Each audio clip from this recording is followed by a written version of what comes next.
Good afternoon, everyone. I think we're a little bit late, so we'll get started.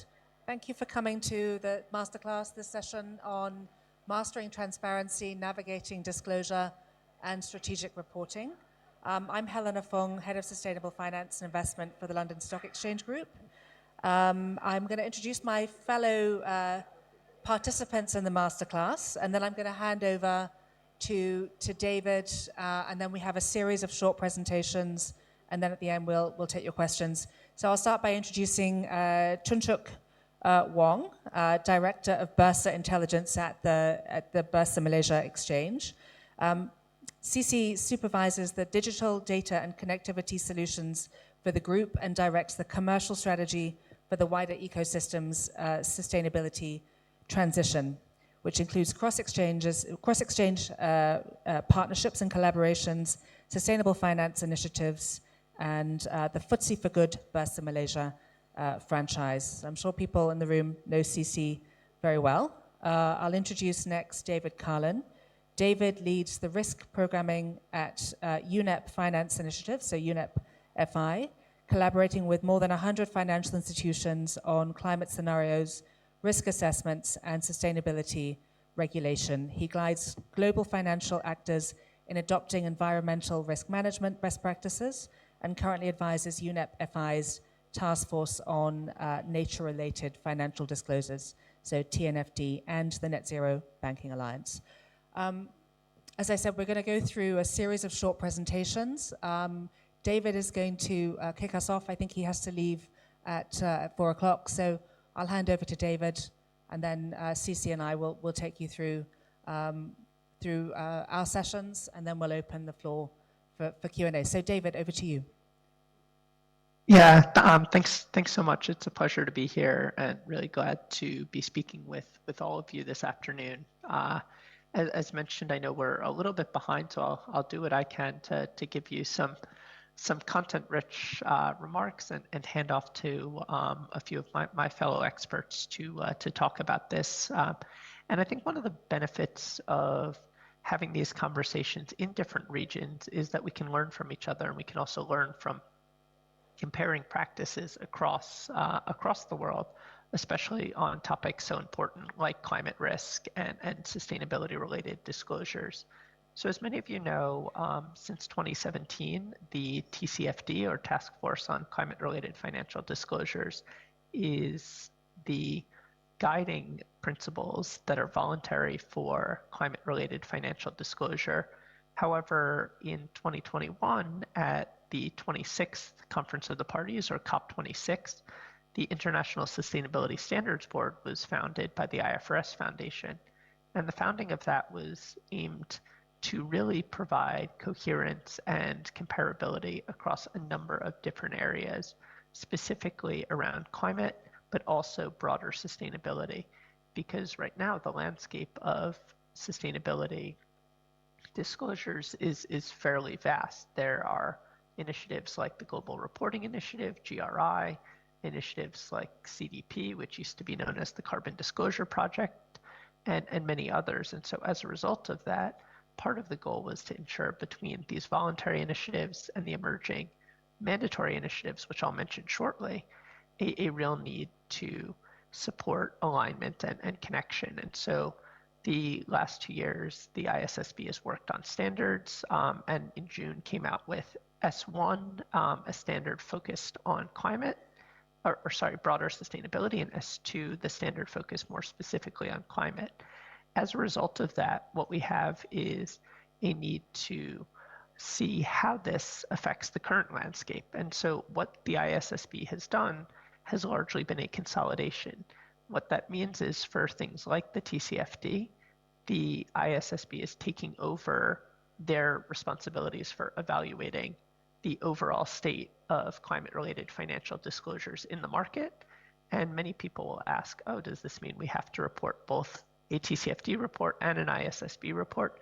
The answer is no, because one of the other positives is that this is aiming to be interoperable, meaning that the disclosures made under the ISSB will be aligned to and connected with both your regulatory reporting requirements as well as those of voluntary initiatives like the TCFD. So the goal is that good practices in one should also be representative of good practices in the other. Furthermore, one other thing that I would want to mention about the ISSB consolidation has been the active efforts between them and the European Financial Reporting Advisory Group, or EFRAG, which has developed the European Sustainability Reporting Standards. And the goal of this work has been to create interoperability and to create support and connectivity between the ISSB standards as well as those of the mandatory requirements within Europe. As a result, for filers in some of these jurisdictions, filing in line with your regulatory requirements also will be in line with the ISSB. So I think that leads to a few important next points, and those are really around this idea of how do different regulatory regimes develop and what are we seeing across the world. So on that first point, I think a lot of this development has largely been built off the back of the TCFD framework. And secondarily, after it was built off that framework, it's focused increasingly on the notion of using the 4 pillars that TCFD had defined: governance, strategy, risk management, and metrics and targets. So if you look at mandatory disclosures in many places around the world, from Canada to Japan to other places, you'll see those 4 pillars included in their particular guidance. Now, as regulatory standards have risen and also expanded to cover broader sustainability considerations, where the detail is being added comes in a few areas. One is in the area of scenario analysis, so setting the expectation that scenario analysis is something that is done for climate risk assessments and sustainability risk assessments. Also, that on climate-related disclosures for emissions, Scope 3 emissions are being covered and reported on as well. That's another thing that is particularly in focus for many regulators. And then finally, the integration into risk management has been a real focus of regulators, meaning how do these practices fit into the broader approach of risk management that is followed by an institution. All of these things have the potential effect of giving a higher level disclosure and a more detailed disclosure under those requirements. And so why is that good? Well, it's good for a few reasons. Having more expectations around these disclosures improves the comparability of them, because if everyone is required to report, then what we have is a need to produce some similar documentation. And so an analyst or a company can better use and understand the marketplace. Many of these reports, without the context of what peers are doing, aren't as effective as they could be. So comparability is one of the big benefits that regulation will bring. Another, though, is standardization, recognizing that these common elements under the TCFD previously had been defined very differently. Now with regulation and now with the work of the International Sustainability Standards Board, there's a lot greater chance to bolster and enhance that relative connection and alignment. And then finally, in terms of credibility, one of the ways that these reports will be used and used more effectively is if the information in them is seen as decision useful. That can only happen, though, if people trust that that information is accurate.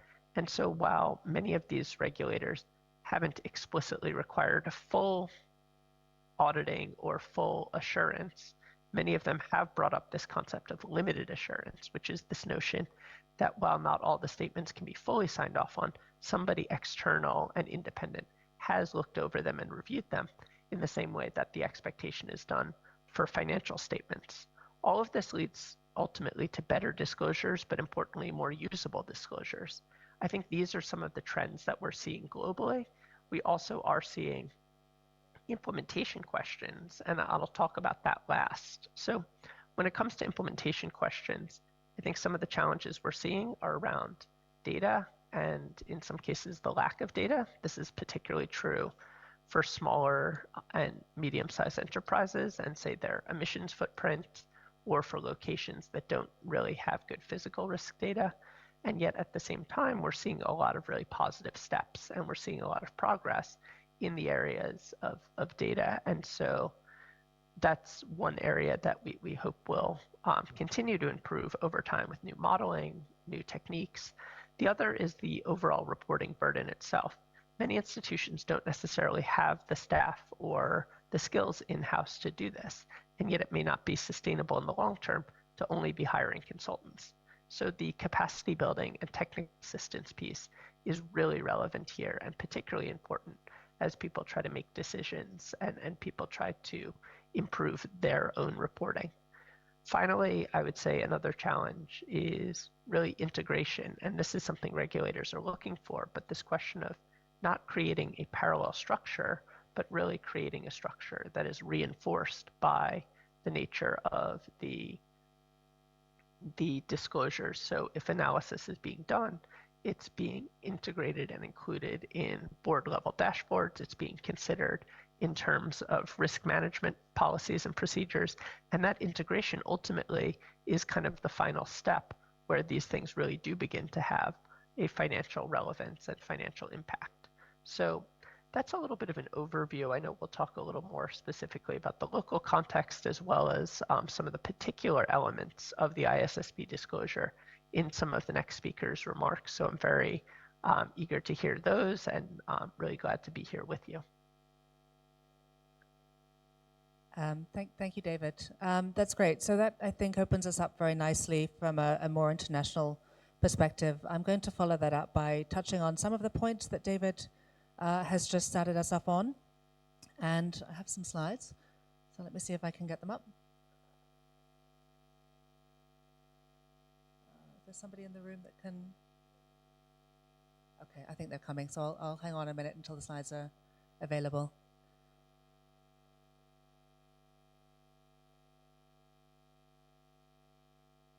Thank you. Okay, so I'm going to follow up David's remarks by giving, I guess, more of an continuing the international flavor to some of the trends that we're seeing in sustainability reporting, with a focus largely on climate, but also speaking more broadly about ESG disclosures as well, understanding that whilst climate is perhaps the most significant issue that we have to face, and the one where there are probably more parameters that we can equate with directly with financial impact, we still need to think about other issues that are associated with sustainability performance overall. Perhaps I'll just say a little bit about London Stock Exchange Group and our focus on sustainability. 3 areas that you see set out on the screen are the 3 that we are particularly focused on: accelerating the just transition to net zero, the growth of the green economy, and creating inclusive finance opportunities. So I think 3 topics that have been very material for the discussion in this conference so far, and I'll bring out a little bit of our approach to those areas as I go through. So sustainability disclosure and its financial impact. I think one of the things I was keen to highlight was that the data that we're seeing, in some cases mandated, and in many cases still on a comply or explain or a voluntary basis, being required in different markets, in particular in Asia, is not data for the sake of data. It's data that's being used with a financial outcome. So it's being used for financial allocation by investors, also by banks, and the panel I was on this morning talked quite a lot about that, and by insurance companies. So insurance companies in particular have been at the forefront of climate risk and have perhaps been the first in the financial value chain to feel the impact in particular of physical risk. But I think what's interesting to highlight now is the corporate element, and the fact that what we see driving some of the financial impact of sustainability reporting and the use case around that is really large corporates globally as well as regionally here in Malaysia, taking a very proactive stance to engaging with their suppliers and also making decisions about how they spend capital and capex and who they want to do business with on the back of some of these parameters and some of that reporting, and wanting to understand where the risks are in their supply chain. And I'll give you the example in particular of London Stock Exchange Group itself as a corporate entity, where we have a science-based target. We were the first exchange to set a science-based target. And as part of that, we've committed to engaging with 68% of our supply chain by carbon intensity.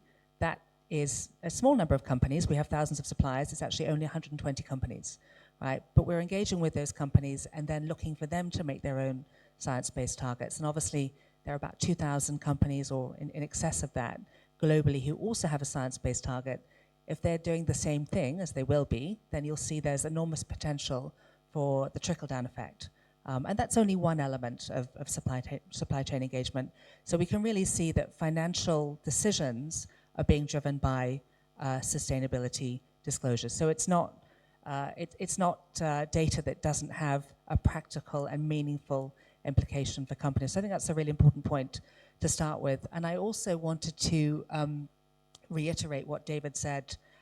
He alluded to the ISSB as having I think some of the framework that we see around accounting rules and requirements. And of course, it's the ISSB, the International Sustainability Standards Board, is stood up or convened by the IFRS Foundation trustees. And I think the reason why there was so much support for that to be the case and to bring this global baseline was because there's great appetite from the users of the data to have similar level of quality in sustainability data as we now expect in financial data. So that's why bringing those two closer together is obviously significant in driving quality and reliability. David talked a little bit, I think, about assurance and the possibilities for external verification, the way that ISSB has been convened or has been drawn up, if you like, with S1 and S2. The climate guidelines gives the possibility for that. So I think it's really important to stress the financial materiality of this data, but also the fact that it should be coming closer into line with the kind of standards and frameworks that we expect to see around financial reported data. I'm going to spend a bit of time now just calling out some of the key trends that we're seeing in sustainability reporting and disclosure overall. So we've talked already about ISSB and the need for a global baseline of consistent, comparable reported data.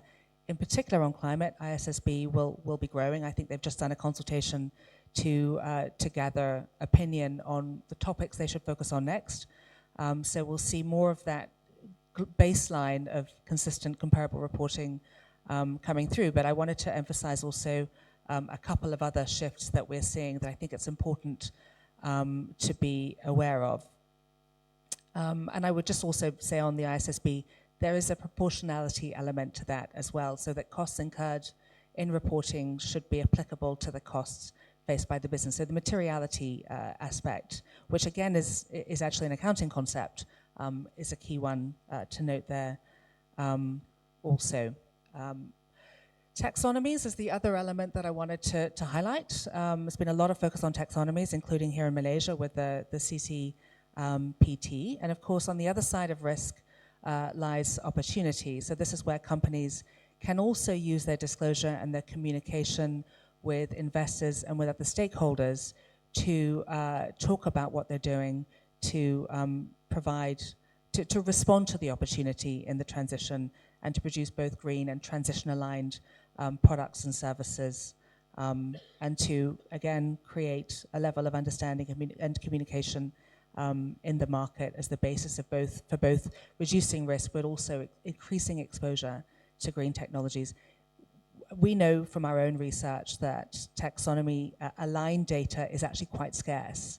So applying the frameworks for taxonomies to what companies are doing is not that straightforward, particularly where you have a number of different elements that come together to look at both the risk and the opportunity side in green finance and green products. So we're seeing, of course, not only the need to disclose what you're building that's green, but also then to marry that up with how you're transitioning the business and what the environmental footprint of those activities is as well. But really relevant to disclosure and to the theme of transparency, because to make taxonomies work, again, we need companies to be disclosing the green element of their revenue, OPEX and CAPEX, in line with frameworks that can align to taxonomies. And then the third element here is one that I think we've highlighted a bit already, which is the shift in allocation of financial assets towards climate objectives. And as I said at the start, this data isn't an end in itself. It is really with the purpose that we move capital towards more sustainable outcomes. And this is really to support the maneuvering of that capital to enable investors and other stakeholders to measure, manage, monitor climate risks in portfolio. So